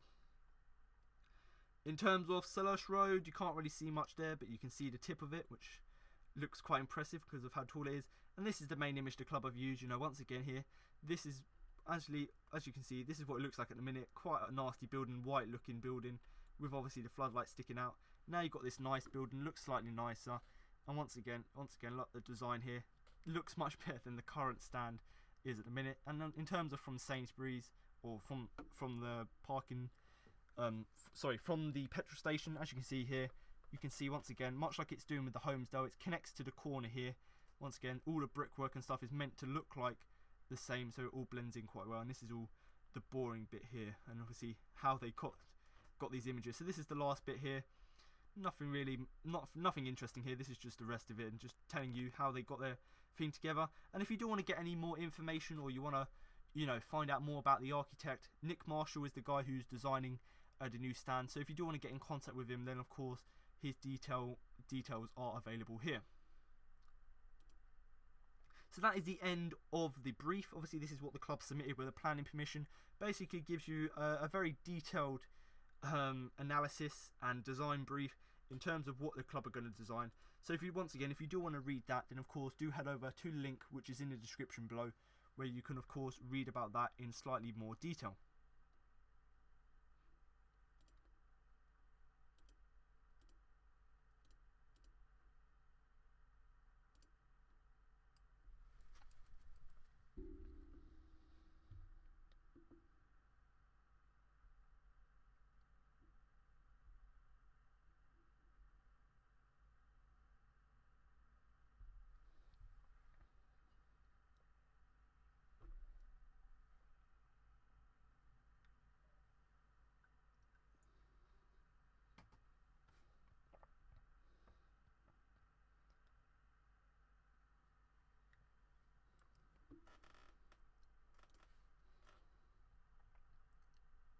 So what I'm going to do now is just go through a few of these sort of architect designs, obviously, which give you a slightly more in-detailed look at what the new stand will look like.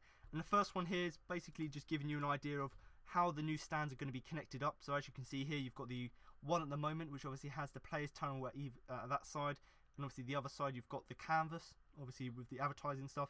So what they're going to do is they're going to fill in that side, or the side with the main stand and the Homesdale stand, obviously increasing the capacity, and obviously they're going to fill in the other end as well, obviously to make up for the loss of the seats in the Whitehorse Lane end. So once again, this just basically gives you an idea of how they're going to incorporate all three stands, connect them all together, which overall will increase the overall capacity. In terms of obviously looking at the Whitehorse Lane end, you know, you've got the original one here, which shows obviously the rows of seating, and then right behind it you've obviously got, I believe that's probably zoomed in a bit too much, probably. Yeah, there you go. So as you can see here, you've got the current Whitehorse Lane end, which obviously has you know, your seats and the way you go up, and obviously the new one is obviously getting rid of most of the seats, obviously in order to increase the length of the pitch, but also they're going to put all the disabled seating there, so they're going to get rid of a few, like I said, about 600 seats. But what they're going to do is make the pitch longer, and of course incorporate disabled seating in there, so that's quite a good thing, and obviously gives you an insight as to what it looks like at the minute. what it will look like if the plans do go ahead.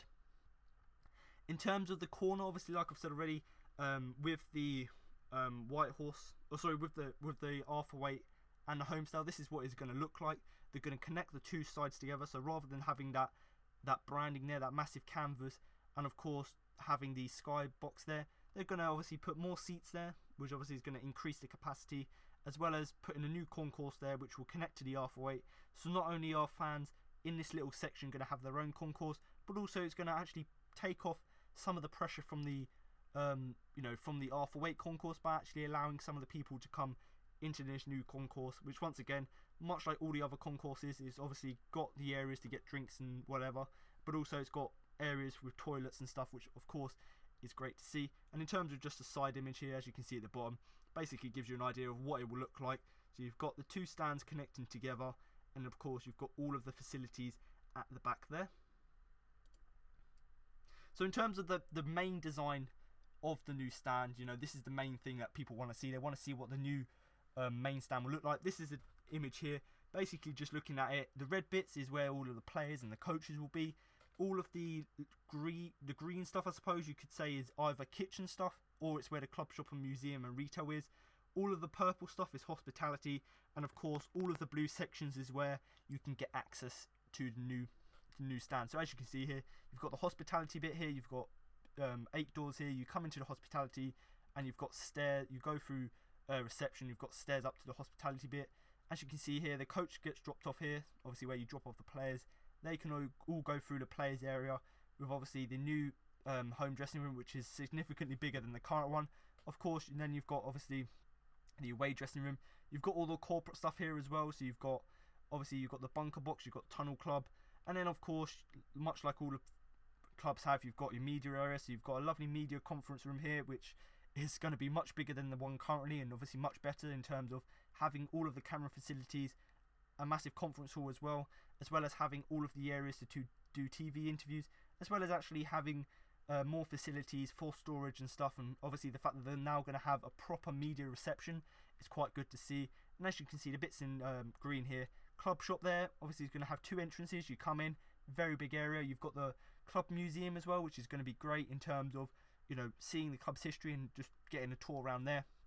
And of course, I didn't realise this until they released the plans, but the museum is also going to have a cafe in it as well. So you can go to the museum, have a look around, buy some stuff from the shop, as well as grabbing something to eat as well, which is quite good. So once again, you move from the club shop into the museum, into the cafe as well. And once again, there's an empty retail let here, so the club are going to rent it out for someone to have.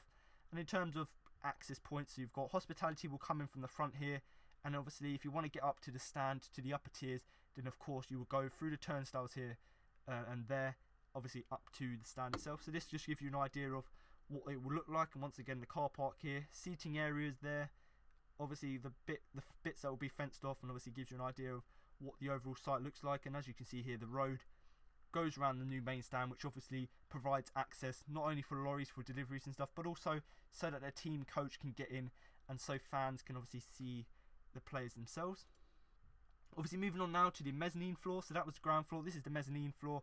Basically nothing really much on this floor other than one of the lounges here, which obviously gives you access to the club area, the club lounge as they're going to call it. And obviously that's where all of the corporate stuff will be. And as you can see here, most of it on this mezzanine level is because of the slope of the Homestyle. They've had to do this, so you've got a slight mislevel here, I suppose. So as you can see, the bits in blue is obviously the access to the upper tiers. As you can see, you go up there, and obviously the corporate stuff in purple, obviously once again lifts there, and lifts and access points there, stairs. Obviously how you get up to the other corporate stuff. As you can see, most of it's void because it's a middle level, nothing really much on there. And as you can see in the corner here, you've got 2 access points to the White Horse Lane upper areas. Once again, one for the hospitality, one for the other stuff. So once again, showing that actually the main stand is not only, you don't only get access to that one, but also it connects to the other stands itself. And as you can see in the far right corner, you can also see actually on the hill with the Homestyle, there's also a seating area where you can go up to the new main stand itself. And as you can see, the blue bit at the front, that's the seating. So the seating here at the far left is where the disabled seating will be. And the rest of it here, the red bits are for the players, the blue bits are obviously general admission, and the purple bits are all the hospitality seating. So in terms of, there's 1, 2, 3, 4, 5, 6, 7, 8, 9, 10 boxes there. So there's 10 boxes there on the lower level, which is of course people can rent them out. They have that massive walkway there, so they can go there, watch the match, and then go to their hospitality seating. And of course, obviously, much like all of the things, there's an access point here as well to the Homesdale Road stand. So you can go from the Silver Lounge to the Gold Lounge as well, where you can watch the game, or you can of course access the Homesdale Road end.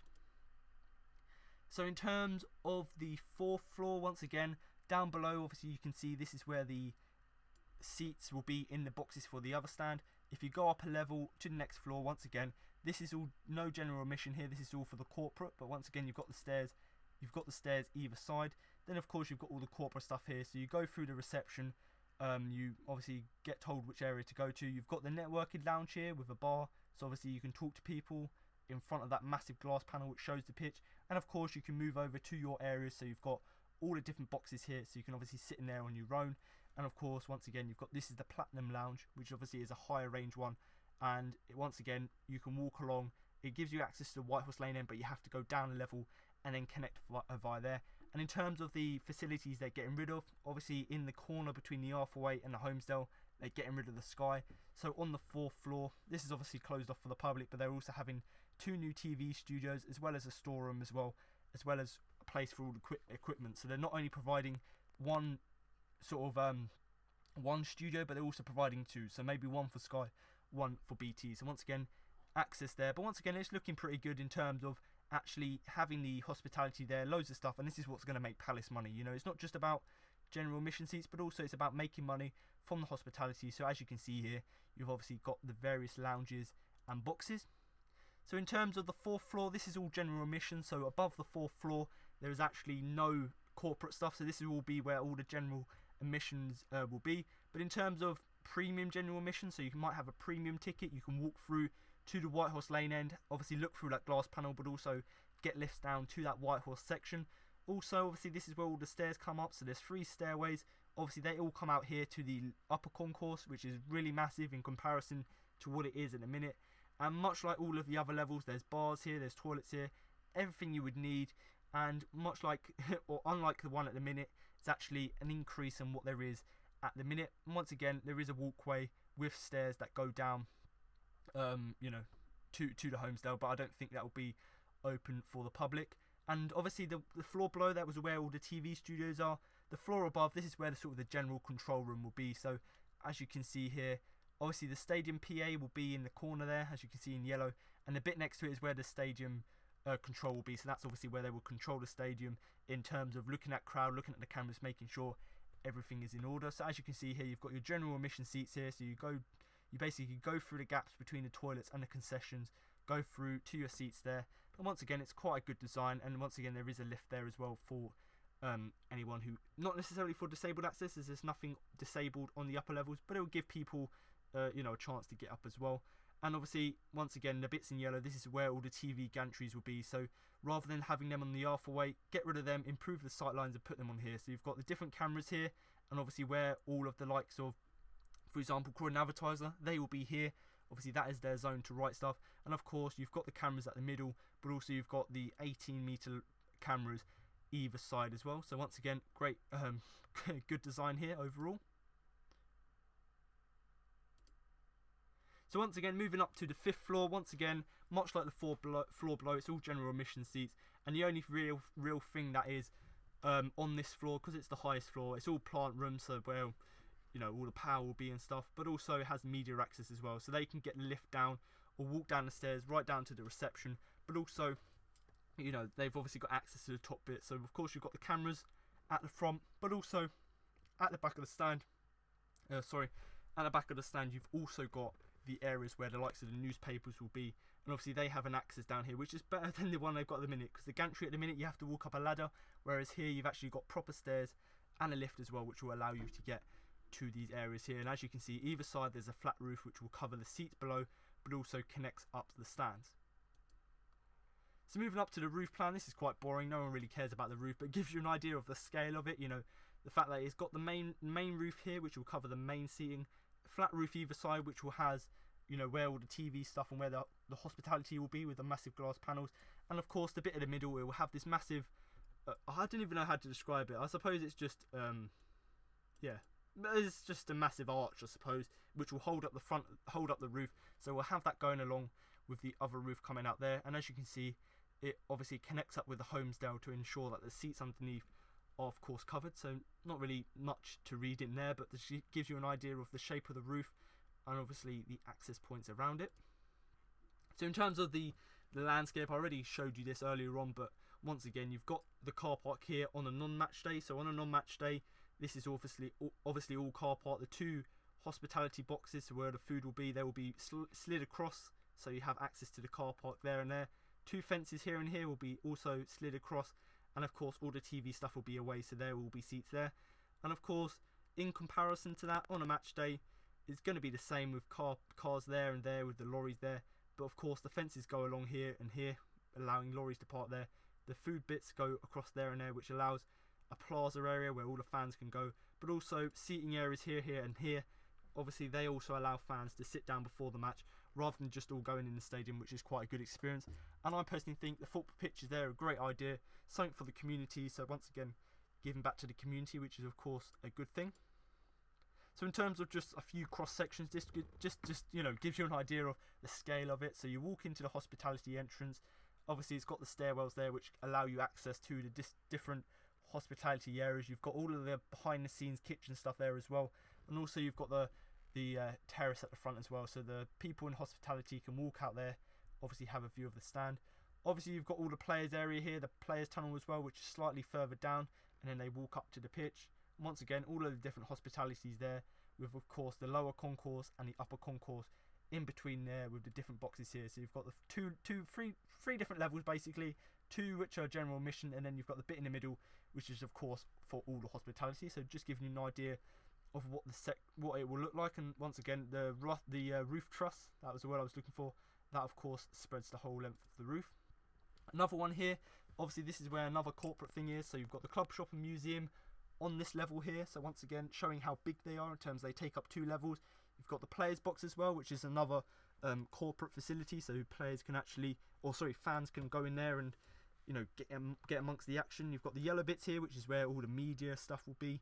And in terms of the concourse, once again, you've got the upper concourse, the lower concourse, and of course you've got the massive stairway which is hidden against the wing, the metal wing of the new main stand. That will obviously hide the stairway, which shows once again 3 stairways going up to the upper and lower concourse. And once again, you've got the box here for the middle tier, as well as actually having access, you know, to the hospitality as well, the gold hospitality areas. So in terms of another cross section, this is the corner with the homesdale, as you can see. So there's not much here, obviously, because this is the thinnest part of the stadium where the stadium curves around. But once again, the club shop will be in that corner, and then above that there will be the concourse. So all of the corporate stuff will be in the middle. Around the sides will be the general admission, and obviously that's where the lower concourse is. At the bottom, that's where the conference room will be. So the conference room is much like the one they've got at Arsenal, I believe, where it's basically like an auditorium. It's got the seats going up. That will be the press room there, obviously with the places to do interviews after the game as well. And once again, concessions and stuff will be there, along with the concourse. And once again, gold hospitality will also be there as well. And if you are on the 4th floor, you also get access to the terrace as well. So you've got 2 terraces either side with 1 massive one in the middle, so there's 3 in total. Obviously the top one you get access to the side of the stand. So in terms of just an overall cross section, so the red bit is where the players are. You know, the green bit is obviously is not hospitality, it's the club shop, museum, and obviously the retail.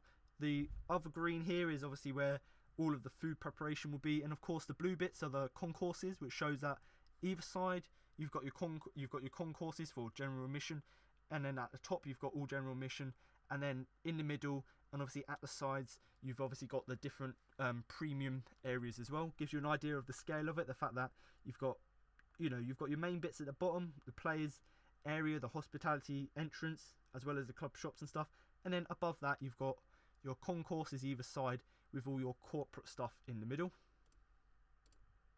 In terms of just like a cross-section drawing, so you've got the current stand as it is at the minute, quite small. You've got the new one here which eclipses it and just shows that actually how it will fit in terms of the existing one stops here, whereas the new one stops here, and you know, basically gives you an idea of how it's taller than the Homesdale and also the different levels in it. Same could be said here. This is from the view of the Arthurwaite stand. Obviously that is the main stand currently with the roof coming down. The new one will eclipse that once again, and it just shows the beam of the roof, and in terms of connecting with the Homesdale in the corner, once again a great demonstration there. And as you can see, the White Horse Lane end obviously has seats at the minute that go down to the pitch. Because of making the pitch longer and the disabled access, it's being pulled back a slight bit. So in terms of looking at it from White Horse Lane end, as you can see here, currently you can barely see the top of the main stand, but the new development, as you can see, it takes up quite a lot of the car park, and you can see it from White Horse Lane end. So just showing once again the absolute scale of the new building. So once again, that drawing there is quite interesting. And if you do want to view any of these drawings, then of course you can head over to the Croydon website or check the link which is in the description below, which will give you an idea about that. In terms of viewing it from Homesdale Road, as you can see, I was talking about earlier the difficulties in terms of the hill. That's quite difficult to build a stand, but because the main stand is, majority of that area around there is quite flat, so they'll be able to build it. But once again, the top of the top image is showing as it is at the minute, quite small, doesn't really connect in the corner, whereas the new one, it connects with it, creating sort of a U shape, an arch shape in terms of connecting both stands. And once again, it is quite a lot bigger than the current stand. And in terms of looking at it from the Arthurwaite, as you can see, the current one here, you can't really see much of the main stand. Obviously you've got your the floodlight there as well, but with the main stand here, you've got the two glass panels either side, the main stand here with obviously the floodlight, and then you've got the floodlights, which are new additions to the Arthurwaite stand. In terms of just the finish here, as you can see here, you've got the brickwork here, which blends into Sainsbury's and the Homesdale and obviously other homes. You've got your two balconies here, you've got your two upper balconies, one there and one there, and then you've got your lower balcony as well. And in terms of, you've got the club shop on the right hand side, as well as the museum. You've got the hospitality entrance at the bottom here with tickets, sales here, and then in these two brickworks, which are covered obviously by this metalwork, that's where the two stairways are to get up, you know, to the upper levels. And of course this area here at the bottom to the left by Sainsbury's, that is to be rented. And as you can see here, you've got the design which is based on the Crystal Palace, as well as obviously behind all the glass, this is where all the main corporate facilities will be. So just giving you an idea of what it will look like from Sainsbury's. So you've got the little canopy here outside Sainsbury's, that will carry on alongside the whole of the new stadium there. And as you can see here, you've got the shop there, which will be next to Sainsbury's, as well as access to the White Horse Lane, and obviously the White Horse Lane end, and obviously the main stand entrances as well, giving you an idea of how it's going to look like from that area. So you've got the brickwork once again carries on there, so it blends in with Sainsbury's. And in terms of, you know, the Arthurwaite again, once again showing that actually the Homesdale is obviously all brickwork, and it blends in quite nicely with the main stand with all the brickwork at the bottom, with of course all the metal work and all the glass fitting in quite well and quite flowing quite a lot around the edge. And like I've said, it's quite difficult to build in the hill, but because the majority of this is quite low, it's quite easy to build that stand. And once again, as you can see, the roof, it is quite a massive construction they're building. So the final image, this is something that isn't really quite interesting, but I found it quite interesting in terms of where the houses used to be. Obviously they're getting rid of them to make the car park bigger and to have actually area for the stand, but also in that area they're also building a security hut. So this is obviously something they need because it's a bigger stadium, there's going to be more people. So this just gives them a place where they can actually do their surveillance, make sure everything's okay. So as you can see, you come up the Homesdale, there's obviously areas here and ramps here where you can go down to the main stand. You've got the gate here. So of course this basically just making sure everything's okay. An office here, as well as a plant here for the electricity. So once again, as you can see here from the side angle, it's basically just a building on the corner where they'll just be surveilling everything. And once again, it blends in quite well. And in terms of the car park, there'll be a wire management or cable management area. So rather than just having, as it is at the minute, having all of the wires sort of hanging over going into the building and, you know, looking quite messy, they're going to have this massive room where all of the cables will be kept, and of course they can put them to the stadium. So that's all it is. That's just a box thing here, another little building they're going to build.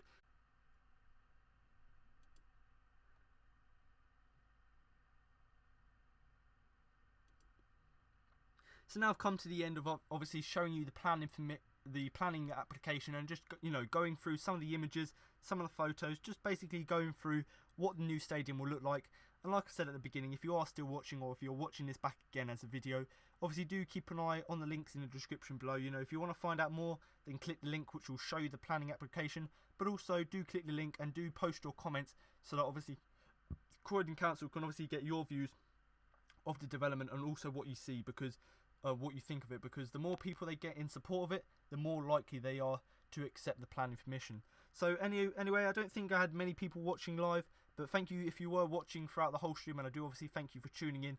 But when this video does go live as a video, I do, you know, don't forget to subscribe and all of that stuff, but also do share the video around so we can get as many people on here as possible, just to sort of discuss the new stadium and obviously what people think about the plans, and whether, you know, whether they do think it will be a success, because there's quite a lot into it, quite a big investment, but actually I think it looks pretty good. So hopefully, you know, hopefully the development does go ahead, and if there is any news coming up in the next few weeks, whether that be about the stadium, about players or anything like that, then of course I will do a live stream and keep you guys posted. But once again, thank you for tuning in. Thank you for, obviously, if you are watching the video, obviously thank you for coming back and actually watching the video. I've been Alfonso Greenbrook for Crystal Palace TV. You know, once again, thanks for watching and good night.